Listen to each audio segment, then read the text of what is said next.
Annyeonghaseyo yorobun, welcome back to Pak Miranyu channel. Jadi di video kali ini Pak Miranyu akan membahas sesuatu yang berbeda dari konten sebelumnya. Tapi sebelum masuk ke pembahasan, jangan lupa ya guys untuk klik tombol subscribe dan nyalain loncengnya biar kalian gak ketinggalan info dari Pak Miranyu channel. Sekarang ini seluruh dunia lagi demam Kim So Hyun nih guys. Wah, kok bisa sih?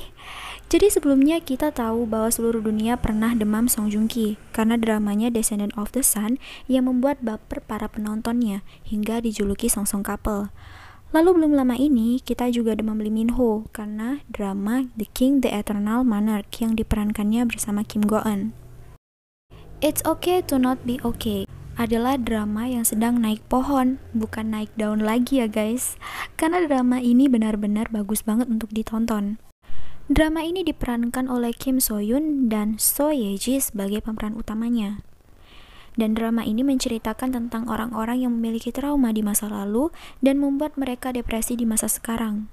Seperti halnya Ko Moon Young, seorang penulis buku cerita anak-anak yang memiliki trauma di masa lalu dengan ayah dan ibunya, yang membuatnya sering mimpi buruk.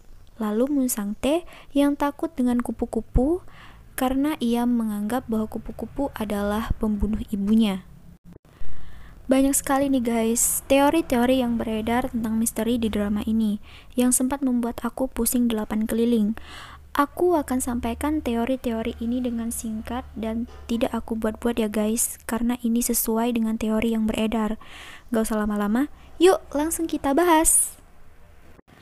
Teori yang pertama, Sang Tae dan Moon Young adalah saudara kandung. Diperkuat dengan beberapa bukti seperti, yang pertama, saat Do Hee Jae mengatakan bahwa kau adalah karya yang terbaik yang pernah aku buat pada Moon Young, yang artinya sebelum Ko Moon Young, Do Hee Jae sudah memiliki anak, namun anak tersebut memiliki kelainan. Karena Do Hee Jae adalah seseorang yang perfeksionis, ia pun membuang Sang Tae. Kedua, Ibu Namjoon juga sempat mengatakan bahwa Sang Tae dan Moon Young itu sangat mirip. Lalu yang terakhir, keduanya sama-sama memiliki keahlian di bidang seni, seperti ibunya. Teori kedua, Moon Young dan Gang Tae adalah saudara. Ini karena salah satu pasien di rumah sakit jiwa Ok dan juga temannya Jaesun pernah mengatakan bahwa senyum Gang Tae seperti psikopat, mirip dengan Ko Moon Young. Teori ketiga, kepala perawat Park adalah ibu kandung Ko Moon Young yang operasi plastik. Ini dibuktikan dengan, yang pertama, saat ia memberikan buku pembunuh penyihir dari barat pada Sang Tae, dan di dalam buku tersebut terdapat catatan yang seolah-olah memprovokasi Sang Tae agar membenci Gang Tae. Kedua, ia juga sering mendekati Sang Tae, seperti ingin mencari informasi, dan suatu saat agar mudah untuk membunuh Sang Tae. Selanjutnya, ia yang membawa buku Do Hee Jae ke rumah sakit jiwa Ok. Yang terakhir, senyum sinis kepala perawat Park saat ayah Ko Moon Young menyebut Do Hee Jae adalah monster, seolah-olah ia merasa julukan itu untuk dirinya. Teori keempat, kepala perawat Park adalah orang yang baik. Dia adalah saksi mata dan berusaha membantu untuk menyelesaikan semua masalah yang sulit terungkap ini. Teori kelima, direktur rumah sakit adalah teman Ko Do Hwan atau ayah Ko Moon Young. Bisa kita lihat di preview episode 13 ini bahwa ketika Ko Do Hwan mencekik Moon Young kecil, ada seorang laki-laki yang berada di belakang Ko Do Hwan untuk menghentikannya. Itulah kenapa direktur sangat peduli pada semua misteri ini, terutama pada keadaan Moon Young. Teori keenam, ibu Ko Moon Young sudah meninggal. Ini dibuktikan dengan Moon Young yang sering mendapati mimpi bahwa mayat ibunya mengapung di sebuah sungai dan mendengar suara ibunya meminta pertolongan. Bisa jadi, ini adalah petanda bahwa sebenarnya ibu Moon Young telah dibunuh dan dibuang di sungai.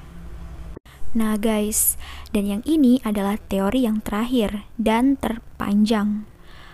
Teori ketujuh, kepala perawat Park dan Do Hee Jae adalah saudara.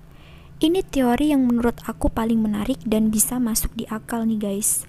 Jadi, setelah episode 12, TVN mengeluarkan judul tema untuk episode selanjutnya, yaitu The Father of a Tale of Two Sisters.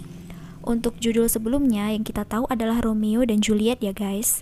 Oke, jadi A Tale of Two Sisters ini sebenarnya dongeng yang sempat dibuat movie-nya di Korea yang menceritakan tentang dua saudara perempuan. Nah, karena judulnya sama, maka teori ini akan dibuat berdasarkan cerita A Tale of Two Sisters. Drama ini bermula dari Do Hee-jae adalah kakak dari Pak Hung-ja atau kepala perawat di rumah sakit jiwa Ok. Pak Hung-ja ini sangat iri pada kakaknya Do Hee-jae yang benar-benar perfect, memiliki suami, anak, dan memiliki banyak cinta dari orang lain. Namun, karena Do Hee-jae ini adalah seorang penulis yang sibuk dengan karya barunya, ia tidak sempat mengurus Moon-young dan meminta adiknya Pak Hung-ja untuk menjaganya.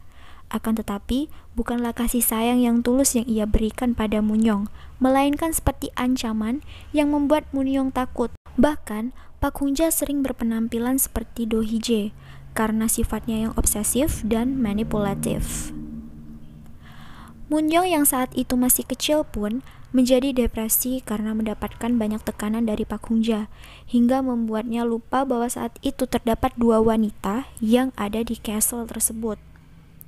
Ingatannya rusak karena tertutupi oleh rasa takut yang berlebihan. Saat Do Hee-jae tahu bahwa putri kesayangannya mendapat perlakuan buruk dari Pak Hung-ja, ia pun memutuskan untuk ke pusat bantuan Songjin dan merekrut seseorang untuk menjaga Moon-young. Ia adalah ibu Sang-tae Gang-tae. Ini dibuktikan di episode 12, tas yang dikenakan Sang-tae bertulisan Pusat Bantuan Songjin, yang mungkin itu ia dapatkan karena ibunya yang bekerja di situ.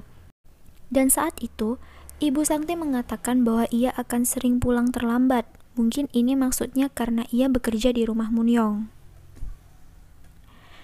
Jadi bisa disimpulkan nih guys, bahwa Pak Hung-ja ini yang sebenarnya psikopat. Ia membunuh Do Hee-jae di ruang bawah tanah. Oleh sebab itu, Moon-young kecil dilarang memasuki ruangan itu. Namun, saat itu, Moon-young tetap masuk dan ia dapati ibunya sudah berlumuran darah. Tiba-tiba, terdengar suara orang yang akan memasuki ruangan itu. Tok, tok, tok. Dan ibu Sang-tae pun langsung menarik Moon-young dan bersembunyi. Ini dibuktikan di preview ini, seseorang yang mendekat Moon-young berambut pendek dan mirip ibu Sang-tae Gang-tae. Lalu ketika Moon-young dan ayahnya memasuki ruangan itu, Do Hee-jae sudah tidak ada dan hanya tersisa darah. Itu karena Pak Hung-ja sudah membuangnya ke sungai. Dan dapat disimpulkan juga kalau yang membunuh ibu Sang-tae Gang-tae ini adalah Pak Hung-ja karena ia adalah saksi dan terlalu ikut campur dalam menjaga Moon-young. Ini dibuktikan dengan pin kupu-kupu yang dikenakannya saat membunuh ibu Gang-tae. Itu terdapat di sebelah kiri, padahal di foto itu jelas Do Hee-jae pakai di sebelah kanan. Pak Hung-ja operasi plastik dan menjadi kepala perawat untuk menyembunyikan identitas aslinya. Dan saat ini ia berusaha memisahkan Gang-tae dan Moon-young karena ia khawatir jika Gang-tae bisa menjadi obat untuk Moon-young dan Moon-young akan mengingat semua memorinya yang sempat hilang di masa lalu. Nah, itu dia ya guys, beberapa teori yang akan membuat kalian bingung. Karena drama ini juga membuat penontonnya berpikir keras, dan semua teori di atas akan rusak jika teori kedua itu benar, dan pastinya akan menyakiti banyak hati penonton. Oke guys, jadi teori mana yang paling kalian setuju? Please comment below and don't forget to subscribe, like, and share. Terima kasih.